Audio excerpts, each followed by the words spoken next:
자, 부장님, 일단 시청자들이 저게 궁금할 것 같아요. 이 오픈시프트, 레드햇의 오픈시프트 서버리스를 어떤 유형의 기업들이 쓰면 효과적일지, 그것을 좀 말씀해 주신다면. 예, 그 오픈시프트 서버리스는 일단 컨테이너 기반이기 때문에 이미 컨테이너를 사용하고 계시거나 아니면 컨테이너 도입을 검토하는 고객분들이 이제 생각하기 좀 쉬울 것 같고요. 또 여러 개의 채널, 여러 가지 종류의 단말에서 이제 많은 양의 트래픽이 들어온 것을 한 번에 처리를 해야 된다거나 또 이벤트나 서비스를 빠른 시간에 계속 출시해야 되는 이런 기업들이 이제 검토를 하면 좋을 것 같습니다. 네. 그러니까 뭔가 그 기업이 이미 컨테이너로 운영을 하고 있으면 바로 이거를 적용하면 바로 효과가 날 수 있겠네요. 네네. 그리고 더불어서 이제 여기 시청자분들이 있는 기업에서 이미 오픈시프트를 쓰고 있다면 더 빨리 할 수 있는 거잖아요. 오퍼레이터 추가하면 되는 오퍼레이터만 거니까. 설치하면 바로 네. 구현이 가능하니까요. 아까 마지막 데모 바로 보여줬듯이 쉽게 할 수 있는 거죠, 이렇게. 네네, 그렇습니다. 자, 그렇다면 이제 실제로 이제 여러분들 BMW 사례하고 또 다른 유즈 케이스들, 그다음에 사용 데모 좀 이렇게 구체적으로는 데모 한번 살펴보도록 하겠습니다. BMW 사례를 좀 말씀드리려고 하는데요. BMW 같은 경우는 자동차 회사지만 그 자동차 안에 탑재되어 있는 무선 통신을 하는 어플리케이션을 이제 제공을 해야 됐거든요. 매주 10억 건 이상의 이제 커넥티드 서비스를 사용하는 이제 데이터들이 계속 처리가 들어오고 실시간으로 분석을 해서 다시 응답을 줘야 되는 이런 요건이 있었습니다. 그래서 새로운 서버리스 아키텍처를 사용을 해서 또 백엔드 시스템과 같이 통합을 해서 기존에 이제 사용하던 그 서비스들하고 통합을 하게 됐고요. 퍼블릭 클라우드에서 오픈소스 클라우드 플랫폼을 구축하고 거기에 이제 새로운 그 서비스들을 계속해서 출시를 하고 있습니다. 왜냐면 이제 BMW도 뭐 자율주행 해야 되고 다양한 데이터만 분석해야 될 거니까, 그죠? 할 것이 많겠죠. 위치 정보를 활용해서 네. 전기 자동차 충전소 정보를 계속 제공해 준다거나 또 그 실시간으로 교통 정보들 분석해서 알려준다거나 이런 부분들 진행을 하고 있고요. BMW에서 왜 레드 제품을 사용했는지에 대해서 이제 답을 주신 부분은 오픈시프트를 사용했기 때문이다라고 얘기해 주셨는데요. 기존에 이미 쓰고 있는 거였었죠, 오픈시프트를. 네, 사용을 하고 계셨고 또 확장성과 탄력성을 이미 가지고 있는, 검증이 되어 있는 환경이었기 때문에 선택을 하셨고 또 모든 클라우드 환경에서 프라이빗이건 퍼블릭에서 모두 다 사용이 가능하기 때문에 선택을 하셨다고 말씀을 해주셨습니다. 그러니까 이런 거네요. 그 BMW 이제 뭐 헤드쿼터건 온프리미스 자기네 회사에서는 이미 오픈시프트로 거기 레거시나 아니면 프라이빗 클라우드에 이제 여러 가지 데이터들이 있을 거 아닙니까, 데이터들이. 그러니까 퍼블릭 클라우드에서 이제 뭐 새로운 어떤 새로운 실험이나 그런 거 할 때 레딧의 오픈시프트를 쓰고 있으니까 거기서 있는 서버리스에 필요한 데이터들이나 이벤트를 갖고 오는 거네요. 네, 퍼블릭으로. 네, 그렇습니다. 그 결과로 그 차량 통신을 위한 메시징 기반의 서버리스 아키텍처를 검증을 하셨고요. 사용자 중심의 프로그램들을 계속 출시해내셨고 전 세계적으로 12,000개 정도의 컨테이너하고 21개 클러스터, 그리고 그 리전 한 4개 정도 리전에서 사용을 한다고 알고 있습니다. 그래서 필요에 따라서는 최대 수백만 대까지의 차량이 동시에 사용할 수 있도록 이렇게 시스템을 구축해서 사용하고 계십니다. 부장님, 네. 저기 이거를 국내 저희 시청자들이 하는 기업에서 그래 우리도 이거 한번 해볼까 한다면 어떤 절차를 좀 밟아 나가면 좋을까요? 우선 기업의 업무 중에서 어떤 것이 서버리스로 가면 좋을지에 대해서 고민을 좀 해야 될 것 같은데요.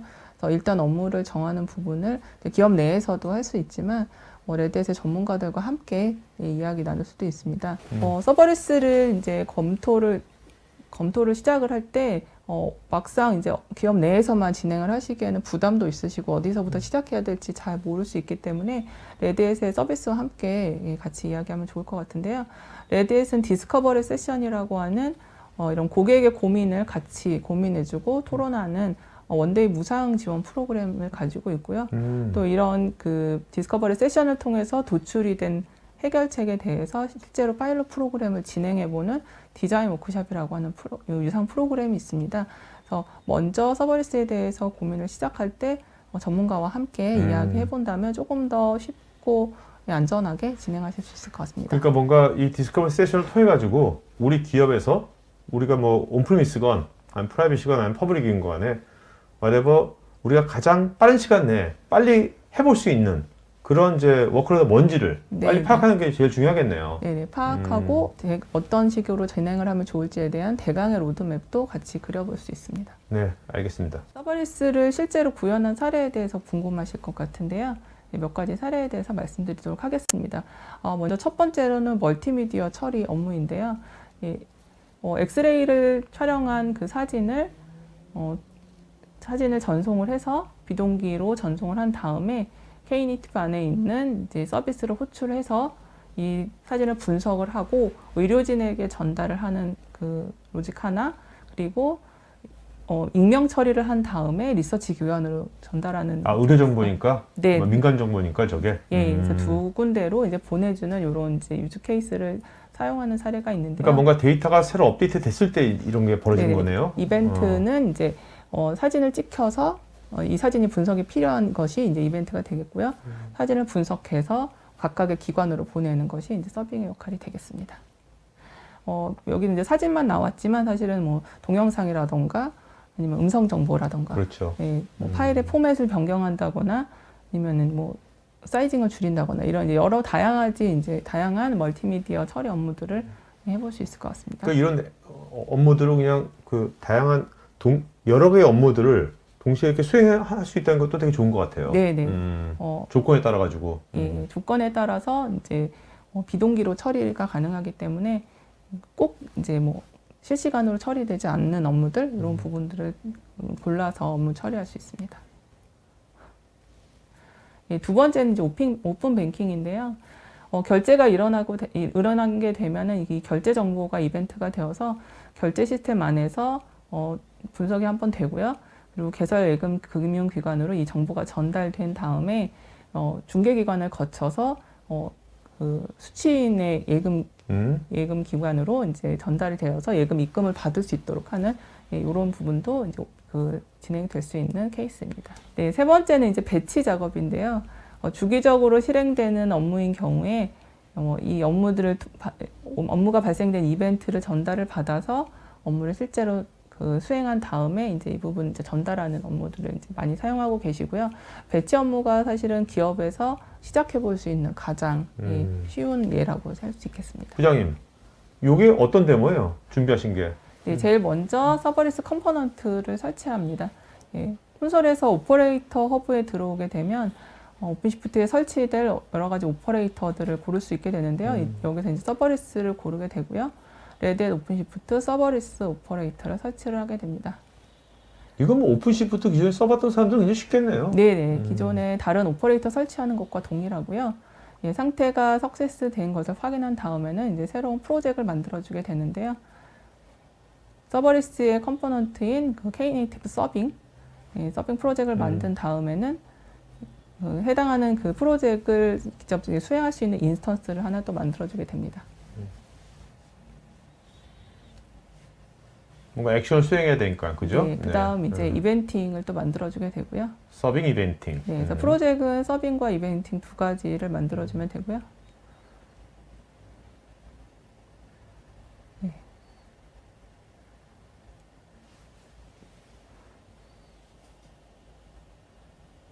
이벤팅도 크리에이트 인스턴스에서 인스턴스를 한 가지를 만들어주게 됩니다. 네, 이렇게 되면 이제 준비가 다 끝난 상태라고 보시면 돼요. 그래서 석세스 확인을 하고 난 다음에 네, 이제 서비스 하나를 호출해 보겠습니다. 네. 지금은 파드 한 개만 띄워놓고 제가 쭉 호출을 하게 된 건데요. 오른쪽에 보시면 이제 CPU나 메모리 사용률이 조금씩 올라가는 거 확인하실 수가 있고요. 예, 호출된 후에는 스테이터스가 이제 종료되는 것도 확인하실 수가 있습니다.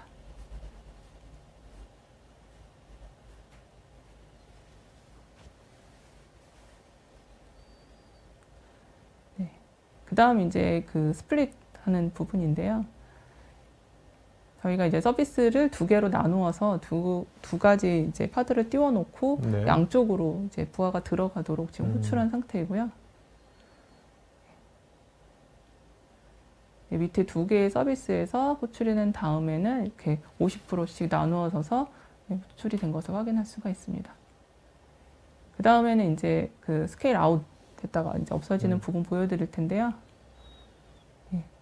호출한 이후에 오른쪽에 보면 파드들이 쭉 생겨나는 거 보실 수가 있고, 왼쪽 위쪽에도 보면은 그 호출한 다음에 바로 예, 서비스들이 터미네이팅 되면서 없어지는 것들 보실 수가 있습니다.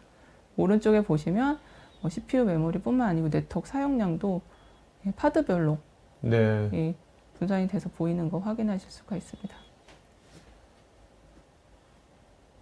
그다음 이제 콘솔에서 예, 확인할 수 있는 부분인데요. 이 오토 스케일에 대한 부분들 수정을 하고 싶을 때는 이 콘솔에서 야물 파일로 들어와서 이 야물 파일에서 나에게 필요한 그 컨피그레이션을 검색을 해서 변경하고 예, 적용을 하면 그 부분이 실시간으로 예, 반영이 될 수 있습니다. 자, 부장님 해가지고. 지금 이 네. 데모 보여주셨잖아요. 네, 이거를 그 기존에 오픈시프트는 사용하고 있는데 이건 한 번도 안 해봤던 사람이 지금 부장님 보여준 데모 정도로 하려면 학습 기간이 어느 정도 있으면 될까요? 개발을 만약에 해보신 분이시고 오픈시프트를 써봤다 하는 경우에는 그 튜토리얼 따라하는 것만으로도 금방 하실 수 있을 것 같고요. 네네. 네, 그런 만약에 개발이라던가 오픈시프트 경험이 없으신 분들은 시간이 약간 걸릴 것 같은데 일주일? 그밖에 안 걸려요? 네, 제 생각, 그러니까 네. 집중해서 정말 이 서버리스에 대해서만 열심히 이제 고민하고 이제 테스트 해본다 할 때는 예, 그 정도 걸릴 것 같고, 저희가 이제 내부에도 프로그램이 있거든요. 교육 프로그램이 있는데 교육 프로그램에서 집중적으로 이제 하는 기간이 그 정도 예, 걸리고 있습니다. 엔터프라이즈 기업에서 가장 쉽게 서버리스를 적용해 볼 수 있는 분야가 배치 작업이라고 하셨는데 기존 배치 작업 대비 가장 효과를 볼 수 있는 부분은 무엇일까요? 자원 효율성, 서비스 안정성, 운영의 편의성. 배치 작업을 서버리스로 적용해 보고자 하는 이제 목적은 이제 배치 작업 특성을 좀 살펴볼 수 있을 것 같은데요. 이제 기존의 서비스와 크게 영향을 받지 않는 이제 약간 단독의 업무라고 볼 수 있기 때문에 서버리스를 쉽게 적용해 볼 수 있는 것 중에 하나라고 이제 소개를 드렸었고요. 기존 배치 작업 대비 효과 있는 부분은 이제 아까도 말씀드렸지만 인프라를 이제 같이 사용할 수 있는 환경이 된다면 우리가 월 배치나 연 배치 같은 경우는 데이터 양 자체가 다르기 때문에 연 배치가 도는 경우 시스템이 과부하되거나 이제 지연이 되는 경우들이 있거든요. 이제 이럴 때 서버리스를 구현을 해서 같이 사용을 하게 된다면 기존의 배치 서버가 가지고 있던 컴퓨팅 자원보다는 훨씬 많은 자원을 한꺼번에 예, 사용을 할 수 있어서 이제 자원 효율성 부분이 가장 예, 좋을 것 같다고 생각합니다. 이 영상이 마음에 드시면 좋아요, 구독 부탁드립니다.